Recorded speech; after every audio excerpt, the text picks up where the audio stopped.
Good morning mga kabilyar. Good morning po madlang people.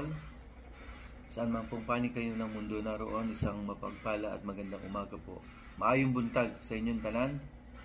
At ako po ay nasa aking morning ritual again. Everyday po ito, wala pong palayan. 2 basong mainit na tubig po hanggat kaya po ninyo init. Kasi palamig na rin yan bago nyo maubos. So, napakaganda po nito sa akin po, magandang epekto. Sa bowel movement nyo po, ang ganda po. Ang ganda-ganda. So, ito po ay libre, matipid. Kuha ka lang po sa gripo, painitin mo, okay na po yun. Pasensya na po kayo, magpumad ako. Nabuyat po kami, 2:00 na po kami umuwi. Meron kasing incoming tournament this Saturday. Sabi nga ni Champ Bata, kailangan maka 1 million na tira ng bola sa bilyar para gumaling ka.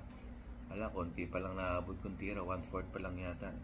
Taas po ang pollen ngayon at nararamdaman ko, runny nose po, magapoy mata ko. At dahil nga po yan, parang naisip po na mamilingki. Sabi nga po ng lola ko, mamimilingki tayo, hihigop tayo ng mainit na sabaw. Either sinampalukang manok o tinola na lang o pork spare ribs. Bahala na kung anong makita natin.